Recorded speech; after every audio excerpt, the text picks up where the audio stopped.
This talk is about neonatal amplitude EEG. I will start this talk by introducing a neonate being admitted to an ICU because of transient central nervous system depression in respiratory distress. The year is 2010. Upon arrival to the unit, this neonate would have undergone the following sequence of procedures. Within 2 minutes, respiratory monitoring.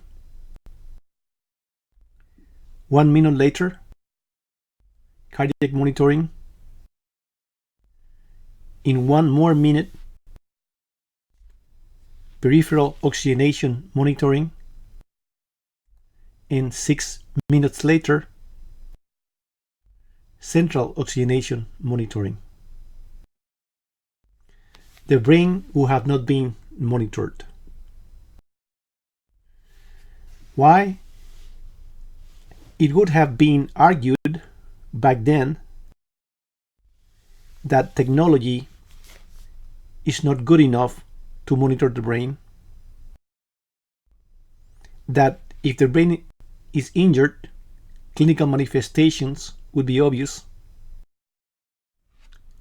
that a hurt neuron is a dead neuron,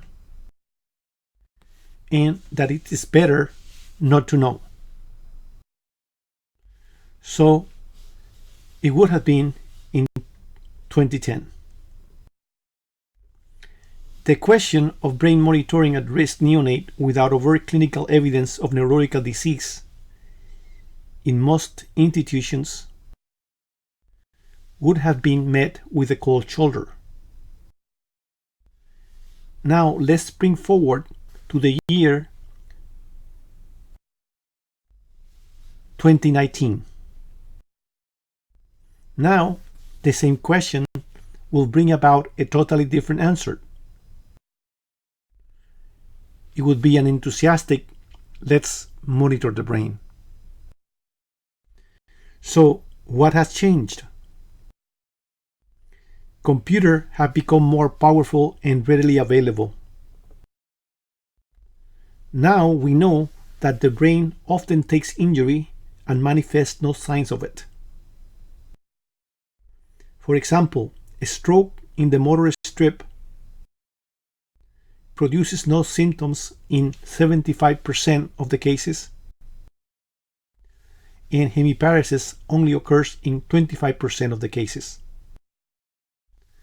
Electrical seizures are associated with clinical manifestations in 50% of the cases. And when antiepileptics are being used, the likelihood of associated clinical manifestation may go as low as 20%. So the belief that brain injury equals clinical signs is wrong. Another belief that kept brain monitoring from happening years ago was the misconception that a hurt neuron is a dead neuron. Now we know that neuronal death is a process, and during this process, the neuron manifests electrical and metabolic changes prior to producing clinical manifestations and death. And we also know that if the process is interrupted early enough, the neuron can return to a happy life again. So the belief that a hurt neuron is a dead neuron is not true. The last excuse prevalent in 2010 was that it is better not to know. This is wrong in principle. A much better approach is to know. So, no doubt, brain monitoring is the right way to go.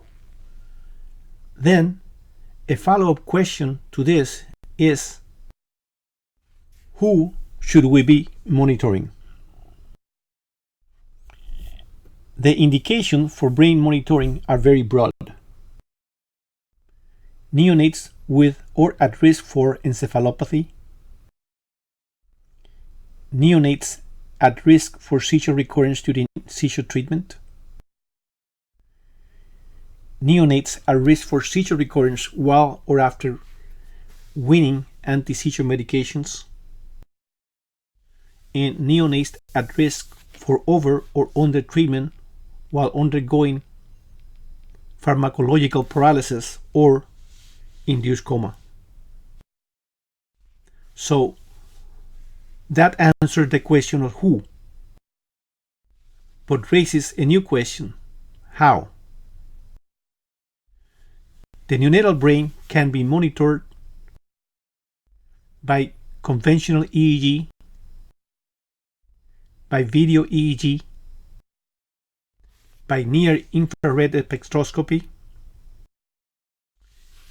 and by Amplitude EEG. Today, we're talking about Amplitude EEG, but before we get deep in this topic, we must say a few words about video EEG, because video EEG is the gold standard for neonatal brain monitoring. When making this statement, two further questions pop up in my mind. Why is video EEG the gold standard? And why, if it is the gold standard, not we use it all the time? The answer to this question is that video EEG has attributes but also barriers. Let's start with the attributes. There are 4 attributes that make video EEG the gold standard. The first attribute is that while the EEG is being recorded,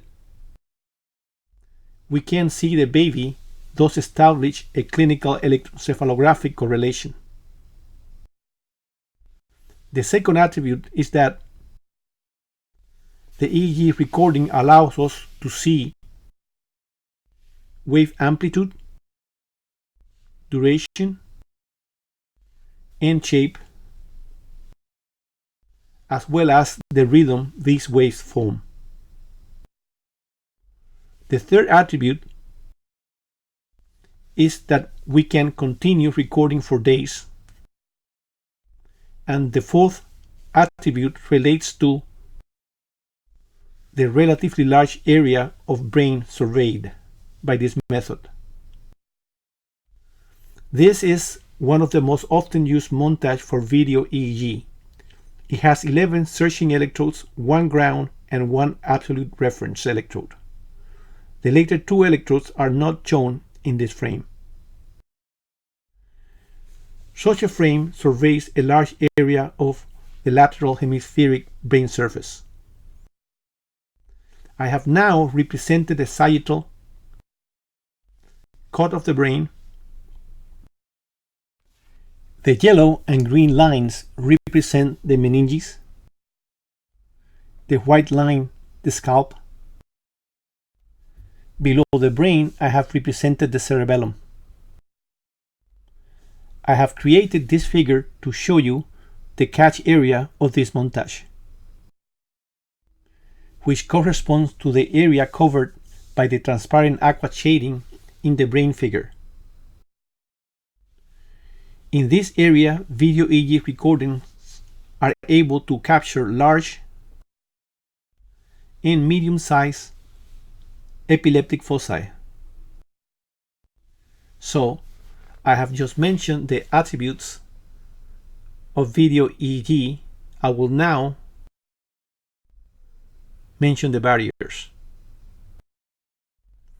of which there are 5. The first one is cost. The video EEG machine is expensive. The technologist's time, who must look at the whole tracing, is expensive. And so is the final reading by the attending. The second barrier is that video EEG is labor intensive.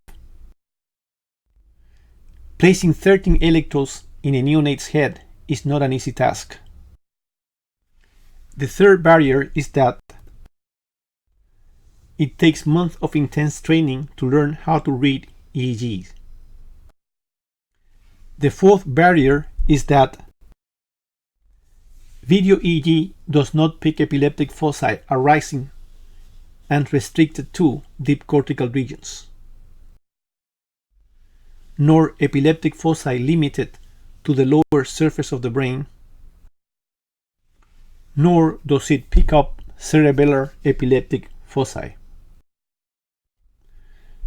And the fifth barrier is that video EEG does not pick up small epileptic foci from the external surface of the brain hemisphere, even when arising from the catch area of the electrodes. Remember that the electrical activity of large epileptic foci attenuates in relation to distance, but the electrical field is strong enough to produce a cortical and scalp recordable potential. The electrical field of medium-sized epileptic foci also attenuates with distance, but as with large foci, the current they generate is still strong enough to produce cortical and scalp recordable potentials. On the other hand, a small-sized epileptic foci also attenuates with distance and produces cortical recordable potentials, but the electrical field they generate is not strong enough to produce scalp potentials. So we have looked at the attributes and barriers of video EEG. Now let's look at the attributes and barriers of amplitude EEG and compare them with those we have just described for video EEG. I will start with the barriers, which are four. The first one is that deep fissure restricted epileptic foci are missed by this method. So will be those arising from and restricted to the inferior surface of the brain and those from the cerebellum. This limitation is also present when using video EEG. The second barrier is that small surface cortical seizures foci will be missed despite arising from the catch area of the electrodes being used. This limitation is also present using video EEG. The third barrier is that all seizures not under the area surveyed by the electrodes will be missed. Thus, amplitude EEG has a much restricted overall catch area as a consequence of using less electrodes than video EEG. And the fourth barrier is that 20% of medium and large seizure foci captured by central electrodes using video EEG are missed using amplitude EEG recording with electrodes at the same location.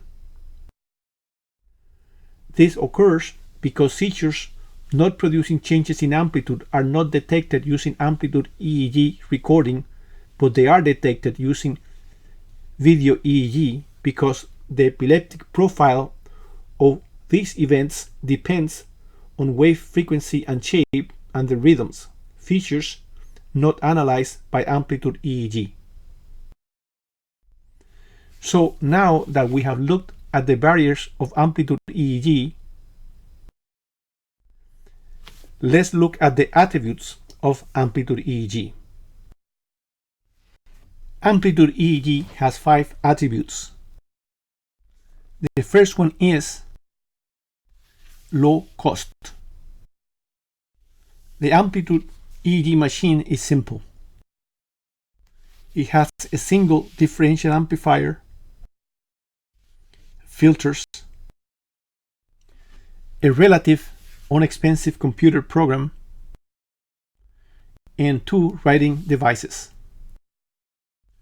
Some manufacturers have created dual recording Amplitude EEG machines by doubling most of the components, but still the cost is low when compared with the cost of a video EEG machine.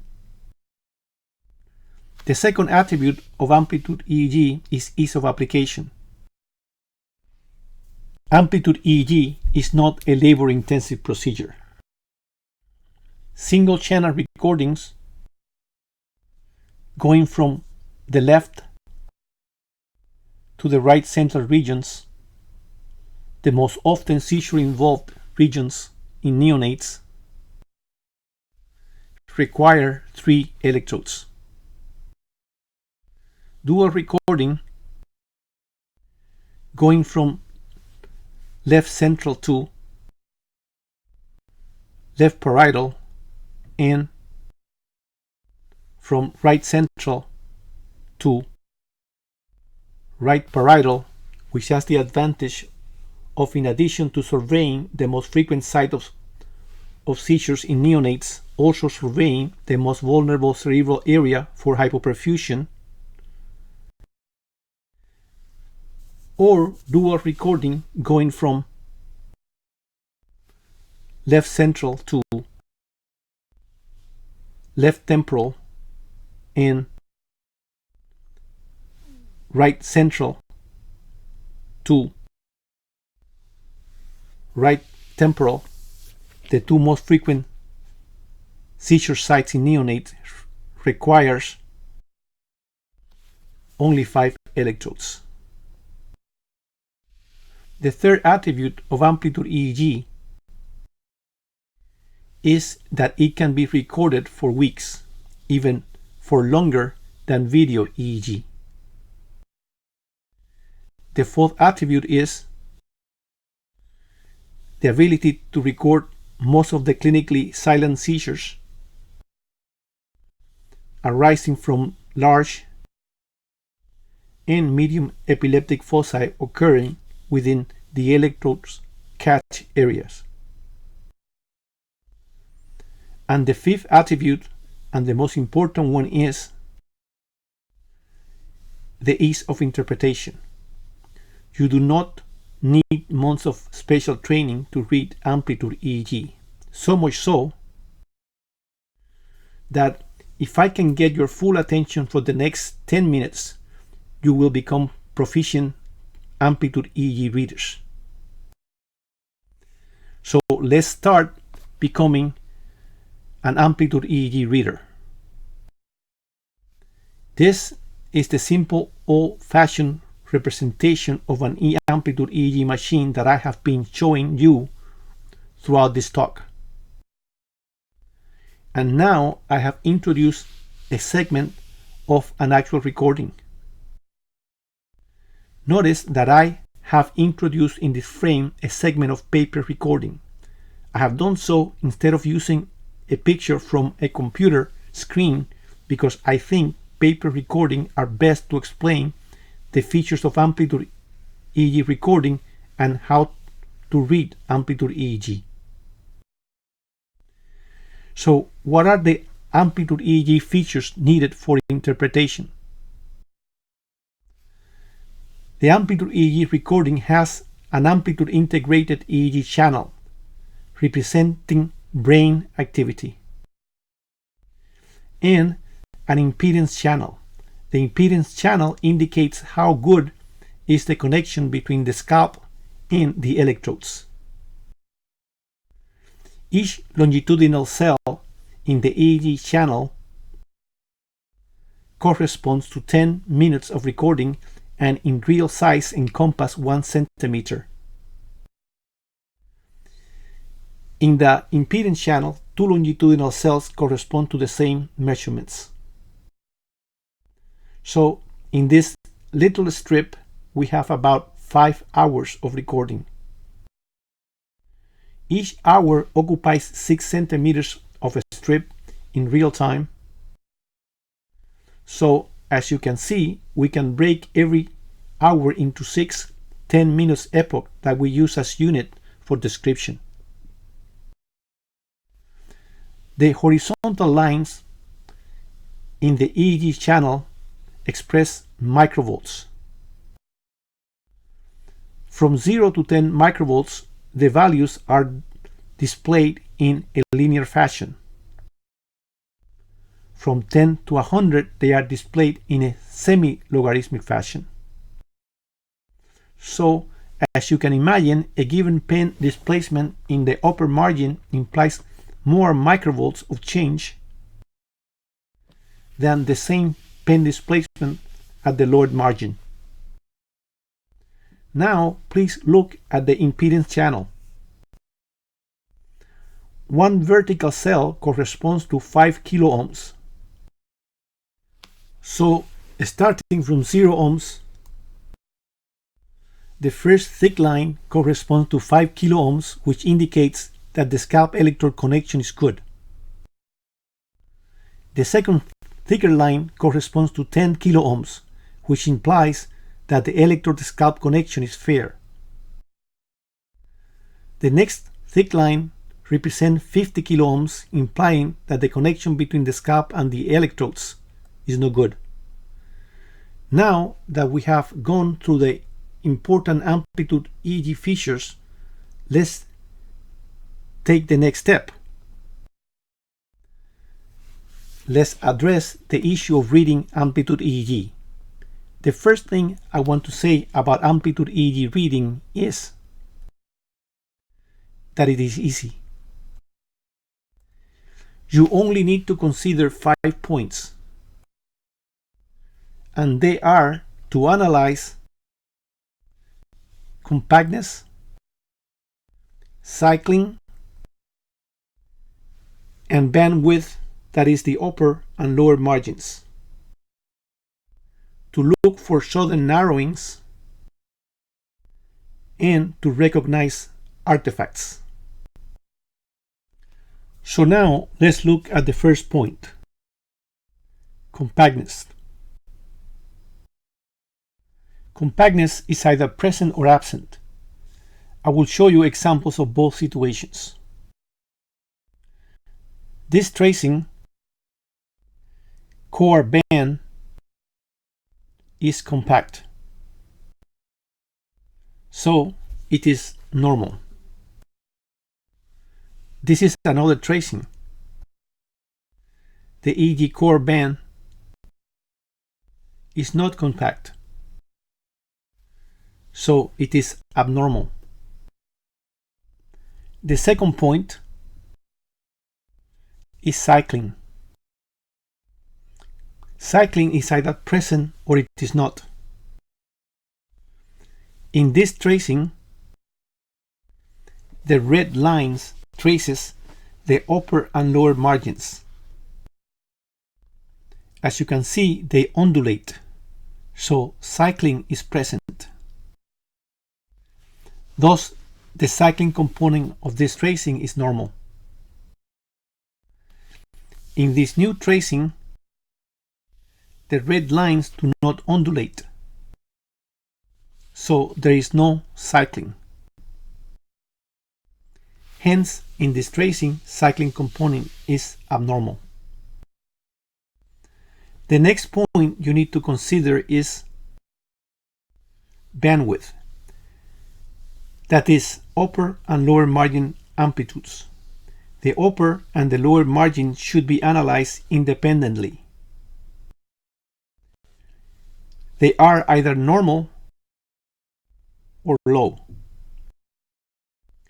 Let's look at this tracing.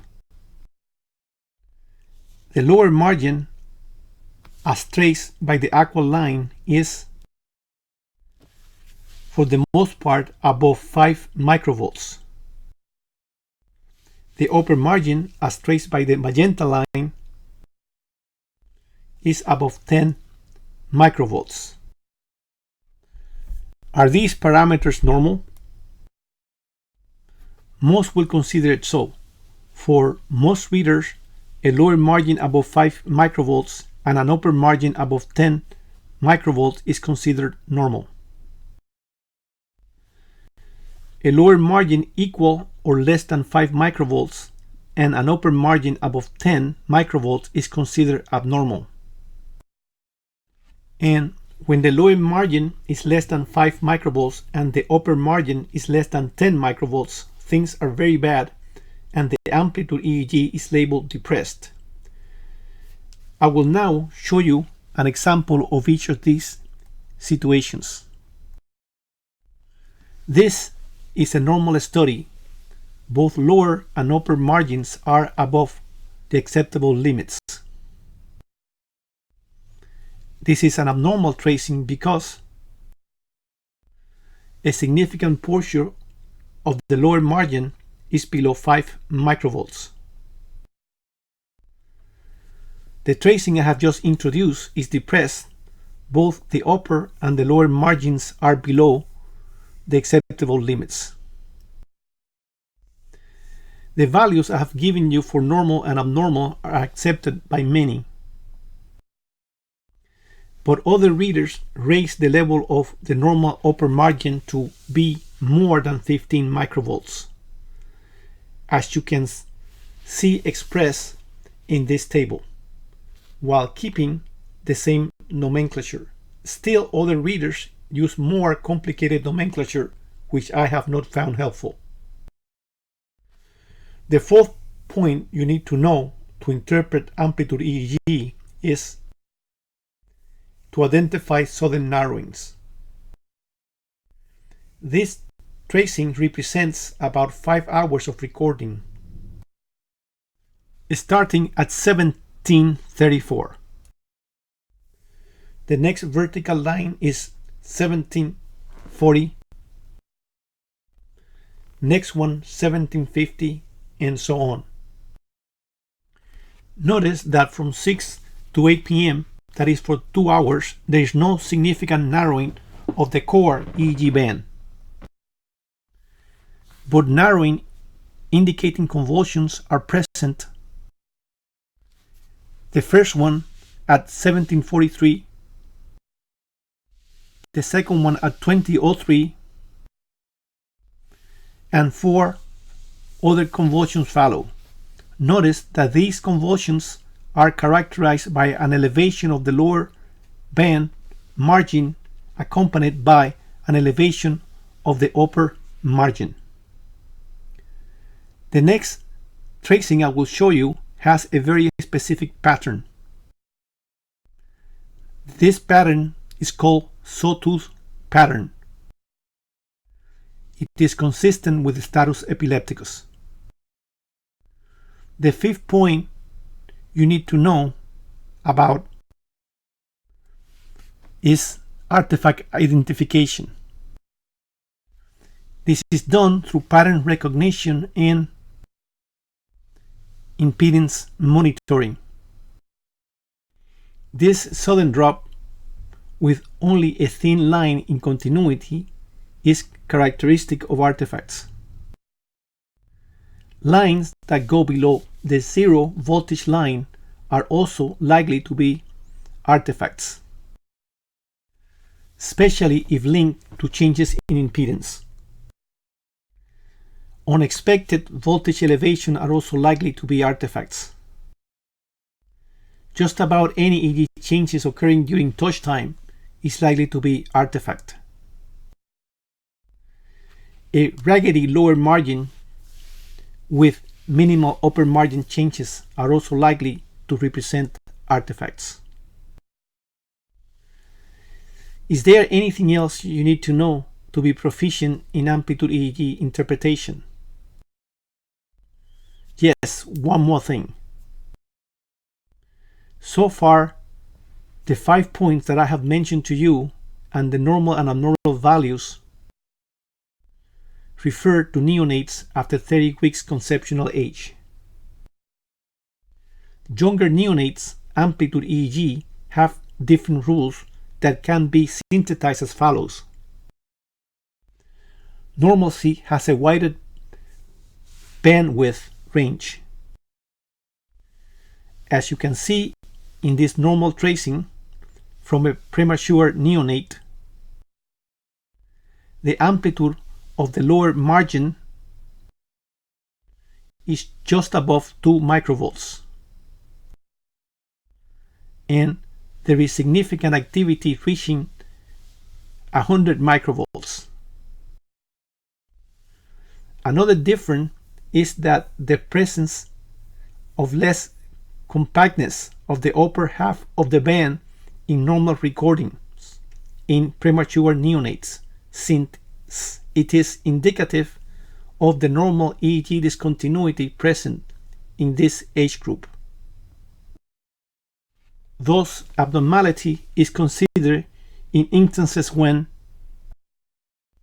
the lower margin is below 2 microvolts, or if the area of less compactness activity extends to close to the lower margin of the EEG core band, as you can see in this tracing. So I'd like to conclude this talk with the following take-home points. Amplitude EEG accomplishes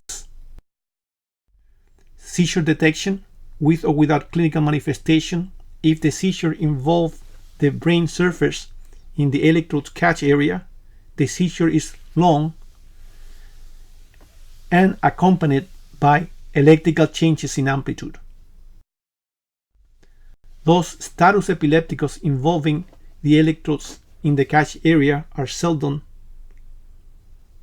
some say never, missed by this technique. Amplitude EEG helps with prognosis. A persistently depressed tracing 12 hours after a hypoxic event indicates poor prognosis. Amplitude EEG establishes trends that, when consistent with a drop in amplitude or prolongation of inactive interburst period, should alert the physician of a possible adverse event or a deteriorating course. Thank you very much for your attention.